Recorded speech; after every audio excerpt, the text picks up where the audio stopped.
Hi అండి. ఇప్పుడు మనము బిర్యానీకి రెడీ చేసుకుందాం. స్టవ్ వెలిగించి గిన్నె పెట్టేసుకొని ఒక కప్పు నెయ్యి తీసుకున్నాం. ఇది ఇంట్లో తయారు చేసిన నెయ్యి అండి, నేనే తయారు చేసుకున్నాను. నెయ్యి హీట్ ఎక్కినాక మరాఠీ మొగ్గ చెక్క వేసుకున్నాము. అవి హీట్ ఎక్కుతున్నాయి కదా, చూస్తున్నారు కదా. ఇప్పుడు లవంగాయలు,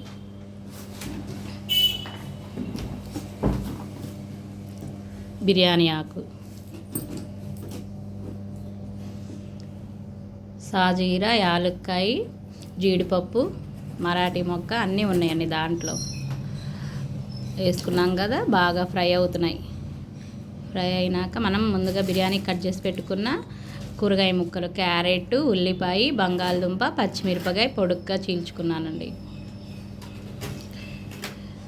టమాటాలు అన్నీ వేసుకున్నాం కదా. ఒకసారి దీన్ని కొంచెం లైట్గా కొంచెం ఉప్పు వేసుకోవాలండి. కూరగాయ ముక్కలు మగ్గాలంటే కొంచెం సాల్ట్ వేసుకోవాలి.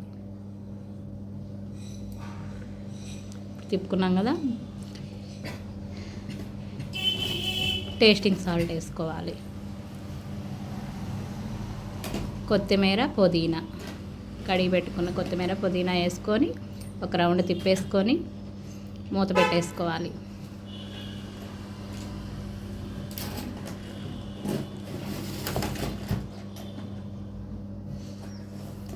ఇప్పుడు కూరగాయ ముక్కలన్నీ మగ్గిపోయినాయి చూసారా.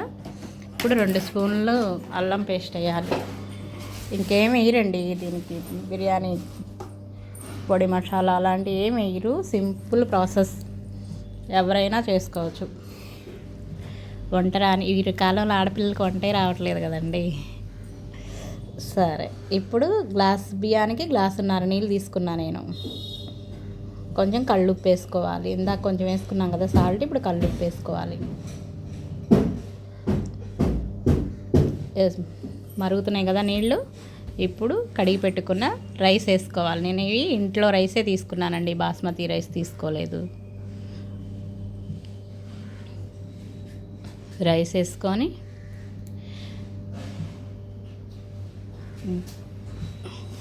గరిటతో ఒకసారి తిప్పుకోవాలండి. ఎందుకంటే మసాలా అంతా కిందకి పైకి కలిపెట్టుకుంటే అన్నీ కలిసిపోతాయి. ఇప్పుడు ఉడుకుతుంది కదా. ఇప్పుడు ఉడికిపోయింది కదా, వేడి వేడి బిర్యానీ రెడీ అయిపోయింది.